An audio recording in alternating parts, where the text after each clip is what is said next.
Welcome to the Lessons Learned podcast, a podcast reflecting on the lessons we've learned and those we're still in the process of learning. I'm Komal, your host. I'm an interviewer, investor, and someone who has lived a lot of life in a short time. I built this podcast as a place for us to reflect, to be together, and to learn from one another. Let's get into it. Welcome to episode 50 of the Lessons Learned podcast. I can't believe this is our 50th episode. It feels very surreal to me. I was talking to Daniela from the team who does a lot of the support with content creation and things like that, and we were just reminiscing on what a ride it's been and how much we've been able to cover over the last 50 episodes of the show, which is nearly 50 hours of podcasts. So thank you all for being here. Thank you for supporting my vision with this show, with this talk show, with just sharing all of the things that I can about life and resilience and the lessons that I've learned. It means the world to me that you're here on this journey.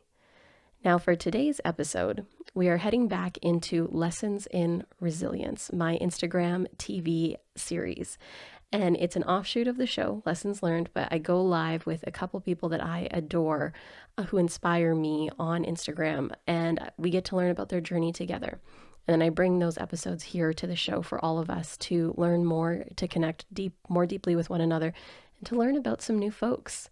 So this week I am interviewing Sarah Nicole Landry, the Bird's Papaya. She is an incredible influencer online, someone who is just so real and vulnerable and very committed to anti-racism work, to ensuring that she's checking her own privilege, that she is working towards a more equitable world through her platform. And it's something that I admire so much. And her vulnerability on that journey is also deeply inspirational. And we initially did a conversation over the summer when we first launched Lessons in Resilience, but we weren't able to save the episode. Unfortunately, my phone crashed after we did the live.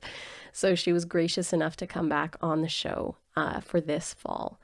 And we talk all things preparing for the winter months, which happens to be a theme that I keep wanting to bring up because I know some of us might be struggling with it, might be finding challenge.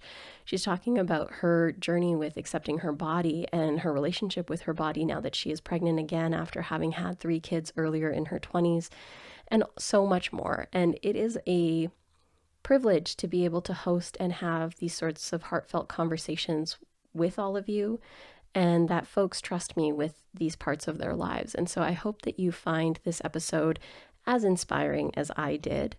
And I would be remiss not to mention at this point as well that we are launching registration for Your Best Year on Black Friday publicly. And when you register between Black Friday and Cyber Monday for the virtual year planning retreat, which is a 2-day virtual retreat with me on December 5th and 6th, for us to celebrate this last year, like look back on our wins, on the things that we survived, take inventory and stock of what 2020 was, to root into our present, to ask ourselves, where are we at now? What do we want in life? What is missing for us? And then to put those two pieces together and look forward and make our goals and plans for 2021, the ones we can control. And when we need to pivot, fortunately, part of this program is that you're going to have 3 check-in calls with me, community coaching calls with your full cohort around March 1st, around July 1st, and around September 1st. So every quarter we're going to meet up after this year planning retreat to see how are we doing with our goals, what needs to pivot, and to create space to build those new plans together. I am so pumped about this program. It's something that's been in my heart for years. I can't tell you how much of an impact year planning has had on my life. Year planning is, because I realize when I'm talking about it online, a lot of people are like, why do you year plan? What is it? It's really just a way to zoom out for the next 12 months and say, how do I want to spend this year? Considering the things I have control over. So things like ensuring that you have certain habits in mind that you want to be building the next year. What's it going to take to get there? Looking at your work, wellness, and impact plans in your life and saying, these are the milestones I'd like to hit within 12 months from now. And then actively building the plan to help you get there.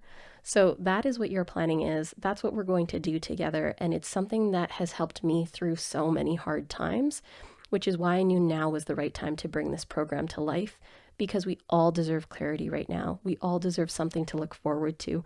We all deserve to be around community that sees a more powerful future for us and our dreams and our potential, and helps us all lean into possibility, because your potential is calling and we all need to move towards it together. So if you're interested in joining us for your best year, then head to komal.com/YBY to join, register for this virtual year planning retreat. I cannot wait. I cannot evoke to you how excited I am for everything we're going to move through in those 2 days on December 5th and 6th.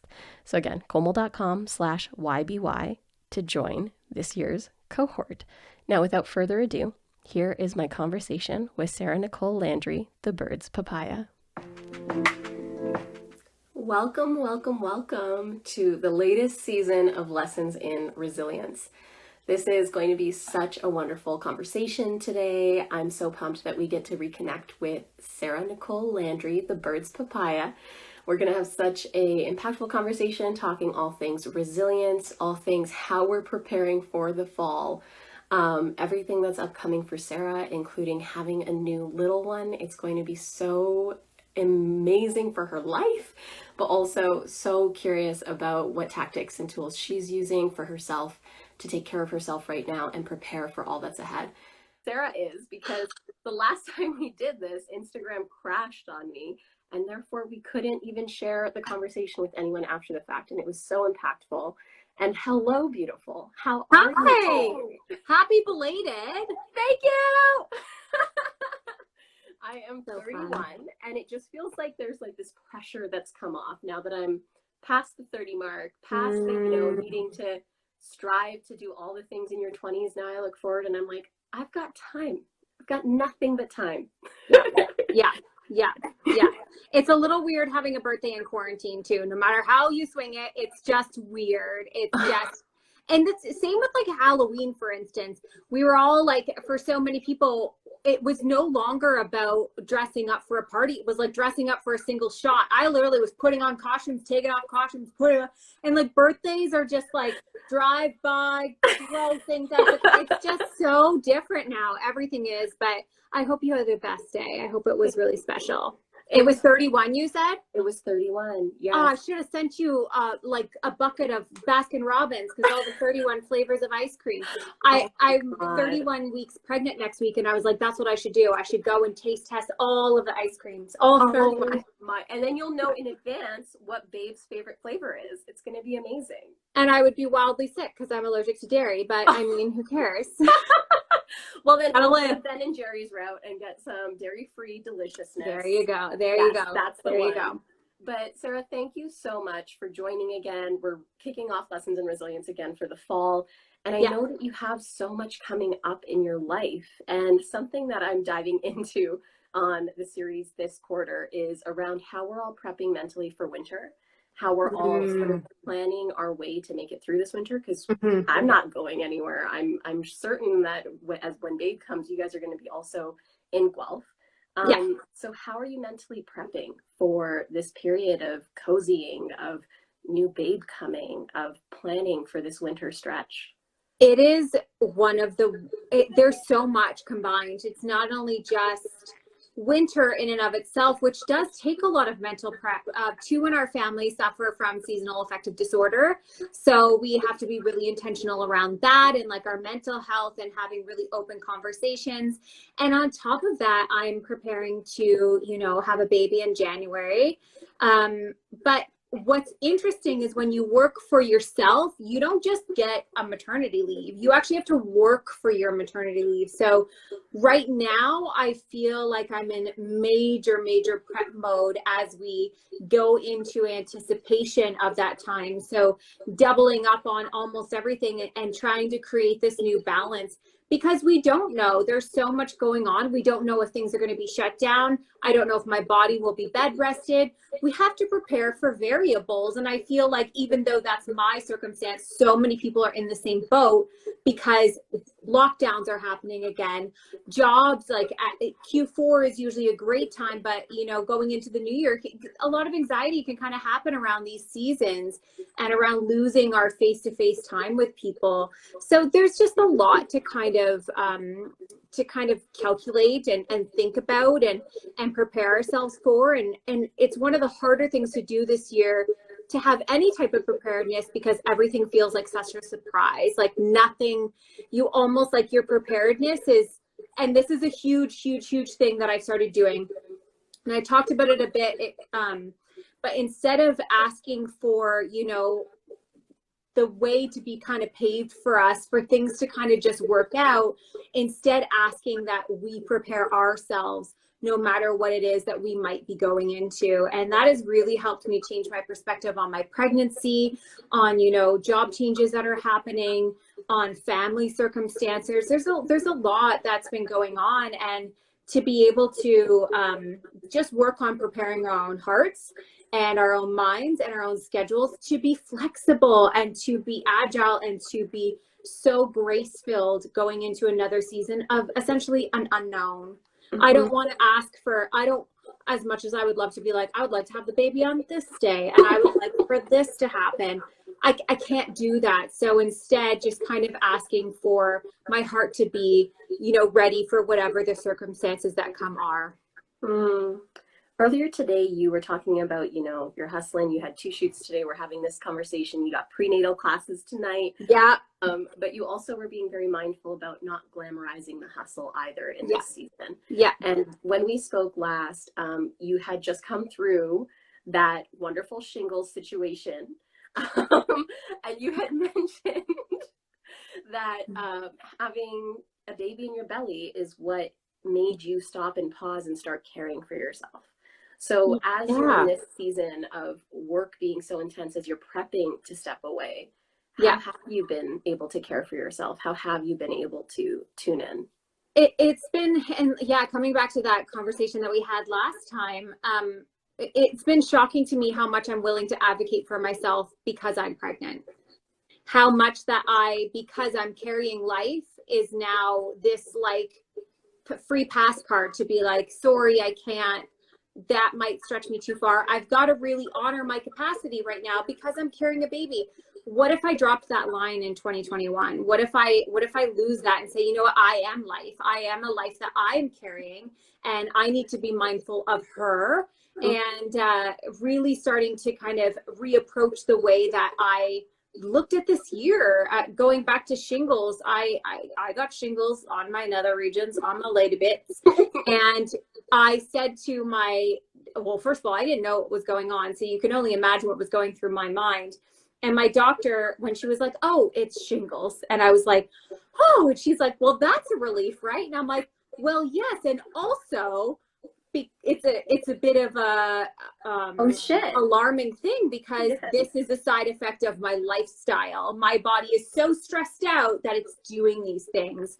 And then during the pregnancy, since we actually talked last, I was put on pelvic rest. So then take some of your mental health normal things that you would go to, like exercise and stuff, and you're like, no, now you must sit and you must do less and you must all of these different things because you're pregnant. And I've never felt like such an advocate for myself before, like I have in this season. And I want to bring it with me after this pregnancy. I want this birth to be a birth of 2 different beings, one of this child and one when I'm separated from her physically, that I will continue to advocate in a way as if I was carrying life, you know, inside of me, as if I was honoring, you know, that health so intentionally.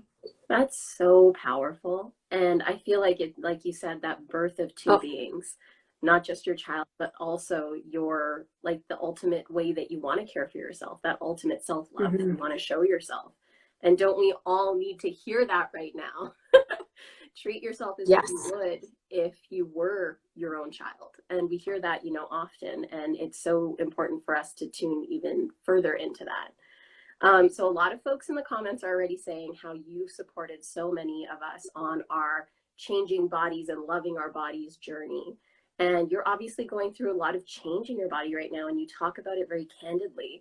I would love to know about what this journey has been like for you, watching your body change after having gone through already such a beautiful and complicated, as we all have, intense relationship with these one bodies that we get to be here in. Yeah.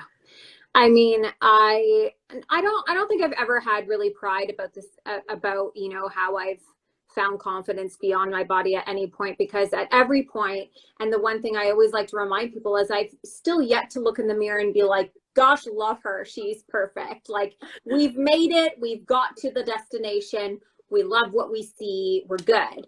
That's never been my story, whether I was 100 pounds up or 100 pounds down, younger, older, it just hasn't made a difference. It's all been so much more than that, more like learning tools to kind of step away from, you know, seeing my body as like this. Beauty Redefined has this incredible quote of, your body is an instrument, not an ornament.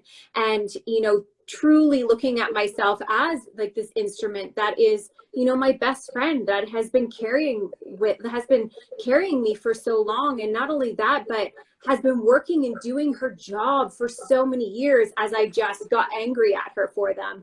And one of my biggest angers and resentments with my body was my stretch marks. And, you know, I had really extreme ones that came on since I was a teenager. And then I had babies and all of this stuff, and watching them go to work this time and with a different perspective has made me so emotional, because last time I cried and cried and cried over, you know, watching my body change. And now I'm like, I literally get so choked up, because I'm like, look how good a job you're doing. Like, you're doing so much. I felt like I've had the flu for 6 months. I have never been in so much pain in my whole life. And she's doing a really good job. She's growing a human. She's taking care of me. We're doing the things, and it's so wonderful to have that perspective. And then there's times like, you know what, it is hard to see your body change, especially as rapidly as it does in pregnancy. And people just honor you when you have life inside of you. And again, this is another thing, when we go into this birth experience, I'm going to birth a new version of myself too. And I'm readying my heart for that version of her. I'm readying, you know, so much around that, you know, the squishiness, the softness, the changes, and it's so imperfect. And I think that's the best part of it. I'm such a no scale person. And this week there was a scale in the midwife's doctor's office, and I went and I stepped on it, and then I came home and I cried to my husband, and he was like really quick to know the right things to say, and I was really quick to get over it.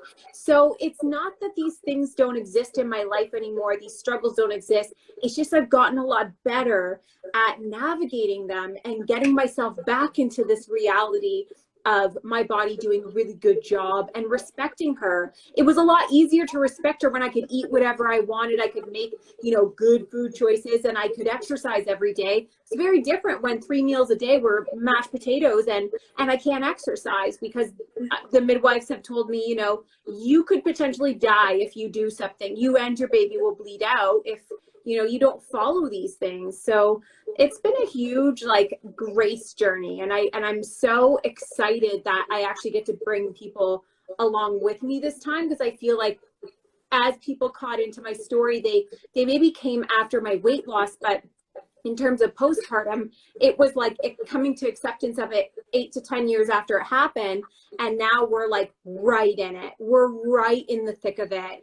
And so I'm really excited to bring people through, and quite honestly, through, you know, the difficulties and the joys and the triumphs and all of it real time. Wow. Thank you for that, Sarah. Like, I want to hold space for that, all that truth you just dropped, but also that, like, you know, I'm at that age or at that stage in my life where we're starting to consider having kids. And for me, you know, it's like so many people in my life are like, there's never a good time. This is the time in my life where my dad, almost every phone call is like, are you guys going to have a kid? Is this going to happen? And so much of my fear is embedded in running my own business and saying it's not time yet, or thinking of my body and saying like, it has to be a certain way before it's ready to do this thing. But you give me so much grace in that, like you sharing your journey so candidly and just saying like, our bodies, like, they're magnificent.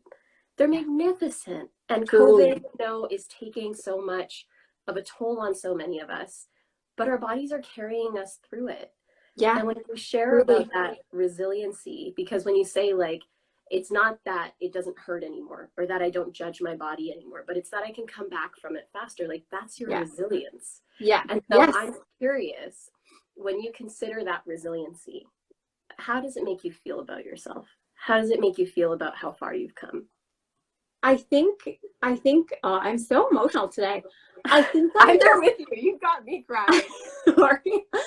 I I'm think here for that it. I am just so amazed that this time how much I'm learning to advocate for myself. When I think back and just the times that I sat in pain and the times that I sat in struggle and I didn't know how to ask for help, and I thought if I just like tough it out, and that's not resiliency. Like, that's not how it looks. And kind of to your point about, you know, considering kids, especially when you work for yourself, and there's no good time. I literally have my grandmother in my head all the time being like, there's no good time to have a baby. And that couldn't be more true. And I'll be honest, when we first found out we were pregnant, while not a real surprise, it was still a lot of resentment flowed through me, because I was like, what if I lose everything that I've worked for 12 years, because I'm brought back into this motherhood that I had before, which was a total sacrifice, which was a total loss of self, and was a complete abandonment of self, right? And so now, you know, learning to be my own advocate has been so different, vocalizing these things, and potentially slightly out of fear, because I am so fearful of, you know, when you've worked for something for 12 years and you're kind of finally there, throwing a baby in the mix, and being, you know, a woman who works for herself and, you know, has a flexible schedule. And now I'm going to be like every 2 hours, like feeding and up in the night.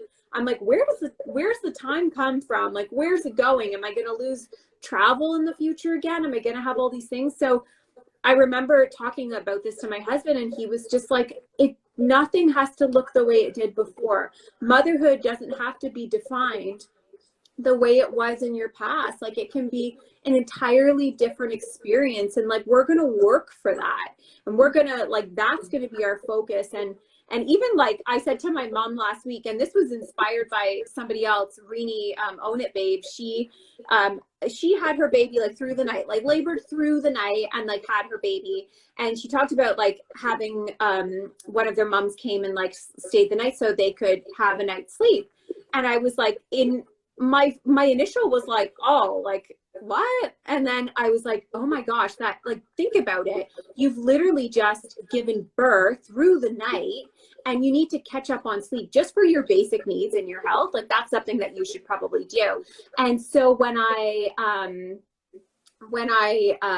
heard her say that, I immediately, the next time I saw my mom, I was like, should I have the baby through the night? Would you be open to like staying for one of the first nights just so we can catch up on sleep? And she was like, I would love that. And I was like, okay, like, look at that. It wasn't that hard. And that'll probably make a huge difference in, you know, the days, those days to come. So big differences are all in my personal advocacy for myself this time, and just really hoping that that's my resilience. Not that I do it any better, not that it's less hard or any of that, but just that I change the way that I create focus around it, and I create intention around it, and ask for freaking help. Mothers are incredible beings, but we also need our, like, in history, women had villages. Like, you when we say like it's the village that raises, be serious about that. Like, people do want to help, and we don't have to look like a bad person to ask for help. We shouldn't feel guilty for saying, can you hold the baby so I can go shower? That's your basic right to go and have a shower. And there is people in that, like, if you have access to support, if you can advocate for that, or check resources in your local area for like things like that, we should just start really rallying behind, you know, women, and kind of being a village for that, right? So doing our best. Absolutely. Holy Give me a chance, though. Don't worry at all. It gave me a chance, though, for us to acknowledge and hold space for those moms who are still in their fertility journeys, who might be struggling with fertility, for whom it's not possible necessarily. But thank you all for holding space for us in this dialogue around it in Sarah's experience. I also wanted to note on how we were talking about showers are necessities. Don't let people show you that like showering is somehow a self-care tactic. I know. It is simply what your body needs. But truly, it's so hard to make that space for ourselves. I've seen it with my siblings, with my cousins, and and it's not even just about motherhood. I feel like women in general do this a lot, and this is why I'm trying to really scale down from the glamorization of hustle, because hustle often means you sleep less, you don't eat properly, you don't even eat at all during the day. It can mean like bringing yourself to the brink of your capacity so that you're just like always riding that line. And so I'm really trying to really de-glamorize that and, you know, talk about like, yes, you will have busy days. There will be times that are, you know, difficult, but still make sure that you're scheduling and asking for your essential needs, like eating, like showering, like sleep. And this is like across the board, mother or not, woman, you know, man, and anyone really, really needs to understand that like we have to stop this like the mom guilt and the hustle guilt and all of that, because I'm telling you, yesterday I overscheduled myself and I was like, I had 4 minutes to eat. I had 4 minutes in the day. And thank goodness for the village, my neighbor literally dropped off an icy and some sweet potato fries for me. And I wrote her later that day and I was like, had you not brought that, I wouldn't have eaten. Like it meant so much, but also was such a wake up call that I think I'm doing all this stuff and I'm doing it so well and I'm just killing it. And people will say that to me. They'll be like, you're killing it. And I'm like, no, I'm killing myself. I'm overdoing it. And really acknowledging when you're making those mistakes and kind of riding at that line of capacity. It's not a good ride. It's not a good ride. And it's just so easy for us to go into, especially when we're used to overworking, working for ourselves, to live in that space of doing too much. So kudos to you for acknowledging that, recognizing it. It's again, us bouncing back to baseline as often as we can when we find ourselves out of it. So on the work note, you've had a very busy fall, but also you've launched a wonderful amount of products with some incredible brands. But something I want to hone into for those that are listening is around mentorship and this concept of like women who helped lift us up. And you've shared often your experience with Joanna from Nix and how her seeing you really launched you forward in your life. So could you share a little bit about what it was like to have someone else see you, lift you up, and what it's like to pay that forward now in your life? She's so special to me because of that. But essentially how it all happened was years ago, I had gotten Nixwear off of, because I saw a friend wearing a bra and I asked her about it and she said they were legit. So I got a bra and underwear, and I had just slowly started becoming more self-accepting and starting to actually look at myself in the mirror instead of hiding. And I took a picture one day where I was just like very curated, like just kind of like sitting back, but like showing my belly a little bit. And I was wearing the bra, and I tagged them in that photo, and she slid into my DMs and was like, we would love for you to come and be a part of our shoot. And I was like, no, thanks. And then she kind of persisted, and her team was like messaging me, and I was like, well, I'd have to take time off work. Like, I don't know how that'll happen. I've never really done that before. And it was just so nerve-wracking. And I remember when I showed, so obviously I said yes eventually, and I showed up that day, and we're signing documents, and right beside me is this like beautiful model, and her name is Truth. And I was like, oh, she's so cool and she's so beautiful, and there's no way I'm gonna be able to do this. And then like slowly the other models, and I'm like holding on to my rope so tight, and I started watching everyone start to shoot, and I remember having to, derobe and get ready, and the photographer was like a foot shorter than me. So not only is she shooting, my body from like in a very real raw way that I have zero control over, but from a low angle. So I was just like, oh my gosh. But fast forward a little bit, that photo from that day, and that Truth, by the way, is one of like my dear friends now, and she's such an amazing woman. And I wish I hadn't been like, oh, she's too pretty and she's too this, because she's so much more than that. Like, she's such an intellectual human, so creative, so amazing. And I really did break her down to like just being this pretty girl. And so after that photo, when they released it, kind of went viral, and it just began kind of helping me understand the importance of showing up despite kind of a lot of these things. And for the first time, I felt really connected to so many women who shared bodies like mine. I didn't know that other women even had stretch marks like mine. And then through one photo, I got to find out that thousands did. And we'd all been just kind of hiding and thinking that we were the only ones. So it was a really, really special time. And so obviously we kept up on this friendship, and they were like, come to more shoots, like have fun with us. And I was really into it. Like, I loved their brand. I loved going out to these shoots and seeing so many different bodies in them, and really having fun. And I kept up with Joanna. Like, we just really got along, and she was just such an amazing person to watch run this business from like nothing to, you know, really becoming something. 'Cause back then they just had bras and underwear. There wasn't really the expensive thing it was now. And then in 2018, she asked if she could have a phone call with me. And I was like, okay. And that's always like, that's like the whole, like, we need to talk. And I was like, is this good or bad? Is this good or bad? Is this good or bad? At the time, I was working full time at a publishing company, and I'd worked really hard to work my way up through it, and was working as the editor of one of the publishing sites, and loved my job and continued to do, you know, the Birds of Pia on the side. And she called me one day and said, you know, I really just feel like there's more for you, and I would love to see that happen. I'd love for you to take that jump, but I know that's so scary because you have no idea what could happen if you just quit your job. Like, you just quit your job, and then like, what's next type thing. So she was like, what if you were to come and consult with us? Like, come, you're so good at this. You know so much about, you know, influencer marketing, and we're starting this ambassadorship program. I'd love your like eyes and ears on this.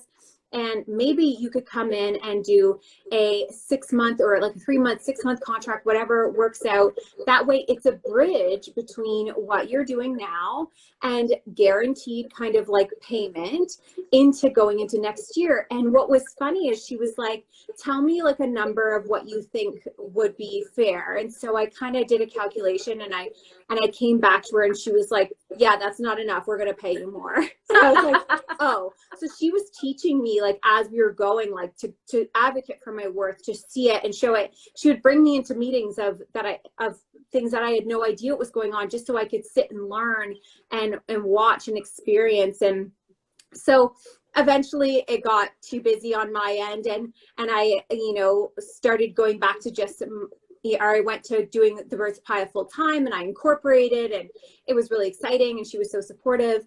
And then I remember we had like a conversation in 2019. What if we did a collab together? What if we did a box? Like, what if, and I was like, no, like, I don't think that's going to work. Like, I don't really think I have that type of an impact. And she's like, oh, it'll work. And you need to trust me. Like, it's going to, and she's just, you can't say no to her. And so I was like, okay. So I was so nervous, and I kept talking down how many like units we would do, because I was like, I don't think I can do it. I don't think it's going to sell enough. I don't think that's going to happen. And over the next year, as things came to be, I was like, I can't tell you enough how much sleep I lost over the imposter syndrome and self-doubt going into that box release. And with that first day, our email signups were double what we had in units. And I was like, oh my gosh, like this is so much bigger. And what was so fun about it is, as it was going, Joe would just call me and be like, oh my gosh. And I was like, I know, but like, she was like, I told you so. I told you so. And I was like, I know, but like, it was just, it's been a lot of like having someone else, you're right, like see me and see the potential in me, and not just like tell me that I could do it, but show me, like, guide me through it a little bit. Let me be a part of things. Let me be a part of the experiences. And went from being a customer to being a model to kind of working there to doing our collab together. I mean, it's so cool and so full circle, and has taught me so much about the woman that I want to be, you know, as I go, is that I never forget to go and turn around and take any of the knowledge that I've learned along the way and pass it on, like continue to talk about these things, especially in this business and especially in such an unconventional way of making money, like online. Women don't talk about it. We hide in shame about it. We don't know how to feel. And having more conversations, all it does is mean that less women are taken advantage of and more find their worth and are able to step into spaces that they have always deserved to be in, just with a lot of self-doubt. And I only know that because I was that for so long. That's so incredible. And we're wrapping up here. And the sentiment you just shared reminds me of the post I think you shared yesterday as well of Glennon Doyle's, where she talks about how her sharing her story. She was holding a 18-day-old baby at one of her tour stops, and the mother said, when I read your book, Love Warrior, it made me get sober, and this is my baby now. And I'm really excited because tomorrow I'm going to be interviewing Glennon, which is super exciting. Yes, as part of the atelier for Beyond 2020, I'm going to be so lucky. Doing that interview. I love her. So, yes, I love her too, and she talks. We DM sometimes. I do love her. Yeah, I get freaked out. So I'm just like, I've literally been reading her since her blog, like over a decade ago. Like I'm like an old school Glennon fan. Oh my God. Okay. So this wasn't going to be my question, but I'm going to ask this. And then our final question, if you have like 3-4 minutes. Okay. What question would you ask Glennon if you were in that situation? What's that question that's on your heart for Glennon? I guess one of my bigger ones is just how she came.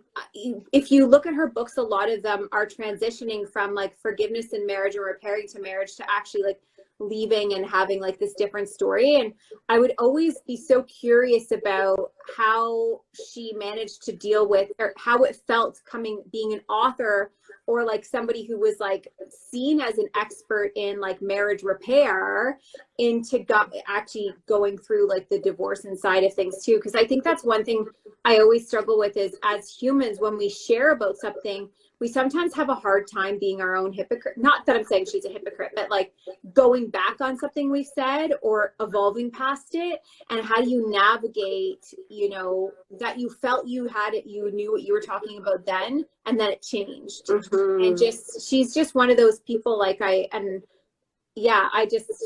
think she's incredible, and I hope she writes so many more books. But you could ask her anything and every answer she would give would be the best. I'm going to ask you that question. I'm going to say, Sarah gave me this question yesterday, so I have to ask it now with you. So that's and also just like anybody who's read Untamed, like I wish everyone understood how much I ended up just having a massive crush on Abby, because I was like, what? Like I was like, can we just when I was reading those words, I was like, oh my gosh, I might also be in love with Abby. How do I tell her this? Also, like just through the election stuff, like Glennon was showing up for 30 days straight with her activism, and it was so incredible to see that support coming through. But seeing Abby jump in, you're like, I kind of like, yes, I understand. But okay, to wrap up our conversation, you've got prenatal tonight. I want to be thoughtful of your time. Glennon talks about, you know, this concept of what breaks our heart. That's who we're meant to serve. Mm-hmm. And so what breaks your heart, Sarah? What is that thing that you know is your bigger why in life? And like, how does it feel to serve in that space? I think, and this is probably been taught to me by many others, but the constant reminder that I always have is just how distracted women are by the things that don't matter to keep them from doing the things that do. And the more I see that, and the more I recognize that, from imposter syndrome, self-doubt, like competing with each other, our looks, our money, all of these things, the more our focus is in these places, the less they're on doing the stuff that we really, I think we're meant to do and that we have always been capable of doing. And when you start to look at the sheer volume of industries that are working not directly to oppress us, but distract us from good work. And I find it whenever I get sucked into things, all of a sudden I'm like, when's the last time I sat down and wrote the core thing that I always did? When's the last time I did that?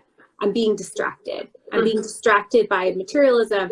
I'm being distracted by too much work. I'm being distracted by chasing destinations. I'm being distracted by my body.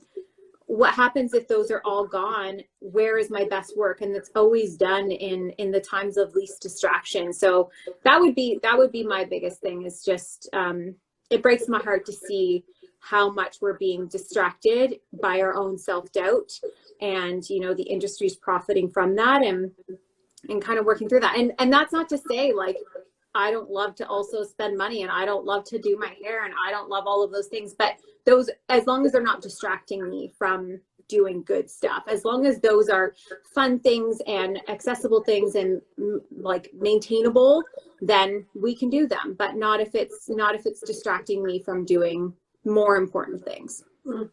So as we all go into this fall season, as we all head into these winter months, check in with yourself about what's a distraction and what's a necessity for you, and get rid of those distractions and focus on what is most important. Thank you so much, Sarah. This was so wonderful. Always. I'm so excited for this next chapter in your life. Thank you. Thank you so much for making time for me for this conversation today. It means honestly, anytime. You're so good at interviewing too. You're just such a delight. I was literally like rushing through this day, and just to sit down and have a conversation, it just really kind of brought me home, and I think brought me back to this focus again. So thank you as well. It just means a lot.